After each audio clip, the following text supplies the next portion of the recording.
and I'm just going to say yes or whatever. But it's going to be a fully understood discussion about whatever the situation is so that we both can be on the same page. And that never happened. Are we finished now? Okay. Yeah, I'm finished from that point on. Yes. Mark that down. He's finished. So noted. Mrs. Benjamin, I'm ready to hear you. Yes, Your Honor. When I asked my aunt to care for my daughter, I got off of drugs a year after that. It took me an additional year to find housing. When I found housing in 1995, I began asking her to let my daughter come home. She told me no. She needed more time. She was attached. Please don't do this. This is going to kill me. That went on for 4 years. Out of sympathy for her feelings, my daughter stayed there. Any family member? What? Miss Benjamin, Miss Benjamin, you're getting yourself in a very bad spot I right never now. wanted to go to court. I wanted to explain something. You're getting yourself into a very bad spot with me and with everybody else who has ever had a child out there. Because if what you said was you let your child live with your aunt because you felt sorry for your aunt. That's not what I'm saying. Then you know how to find the courthouse. If what you're telling me is that you were clean within a year and you let your child stay there because you didn't know what else to do, I don't buy it. No, that's not what I'm saying. Let's get to the dog. Okay. Well, all right, because there is no excuse. If what you're telling me is you were my clean, daughter could have been home. She didn't want to give her back. Then you got to. She never wanted to give her back. Miss Benjamin. That's why we went to court. Mrs. She doesn't Benjamin, want to give are the you dog listening back. to me? My mouth is moving. Okay. My mouth is moving.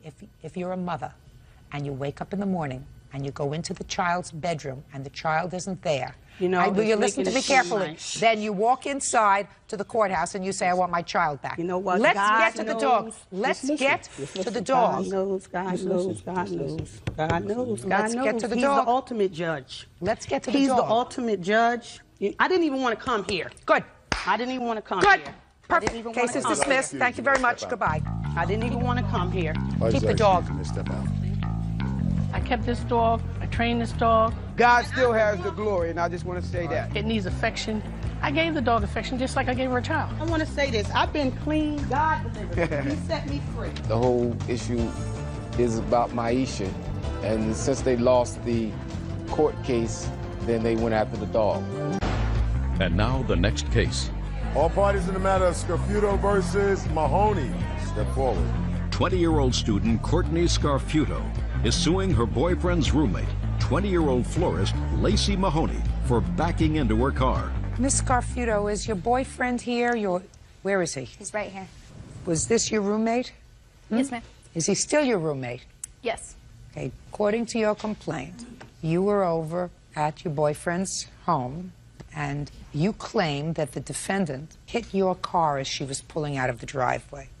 Your insurance paid for the damage to your car, but you suffered out-of-pocket expenses, $500 deductible, you had to rent a car for a couple of days while they fixed it, and you also want her to be responsible for the increased insurance premiums that you're going to have to pay. Forget that part of it.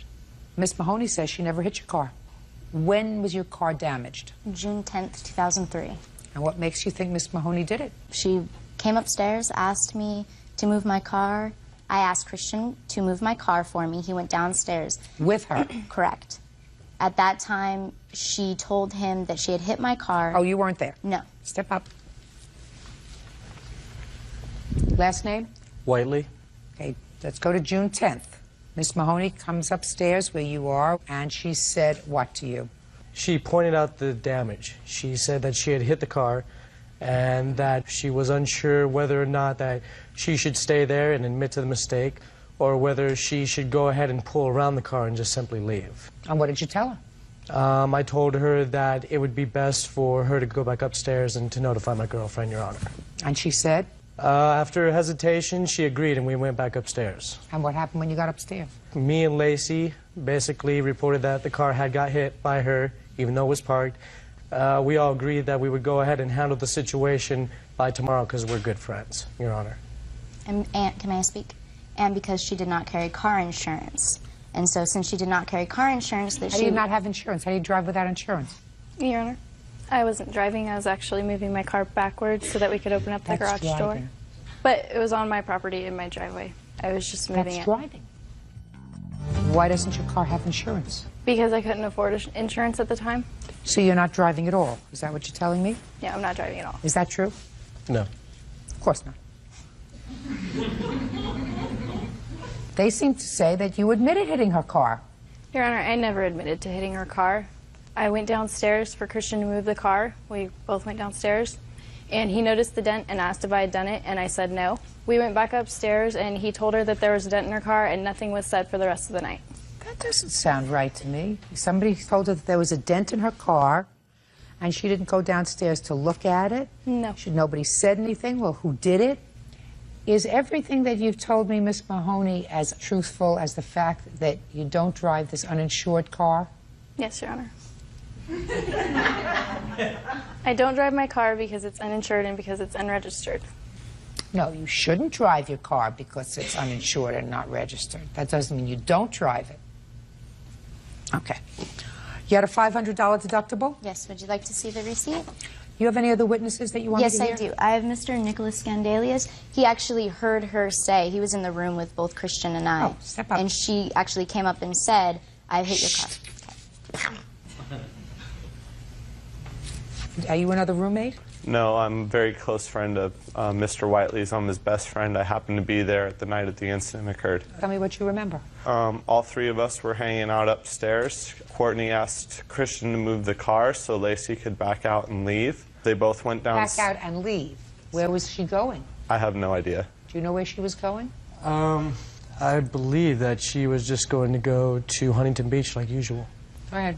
So they both went downstairs to move the cars and whatnot. Lacey's car was directly in front of Miss Scarfuto's car in a driveway, so there's no way she could have left to right or anything.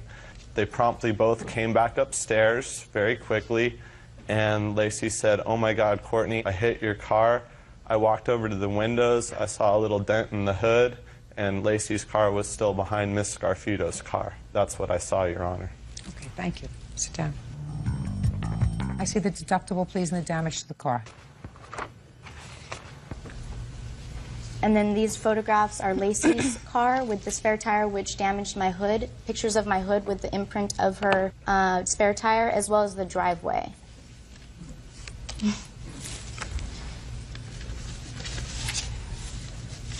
How long did it take to fix the car? It took 10 days, times $23.99. So between the $500 deductible and the rental car for the days that it took to fix your car, it was $922. What else? I'm requesting the money that the insurance paid as well, because I do not believe that Lacey should benefit from the insurance that I pay every month. Baloney. Okay. That's what insurance is for. Ms. Scarfuto. What?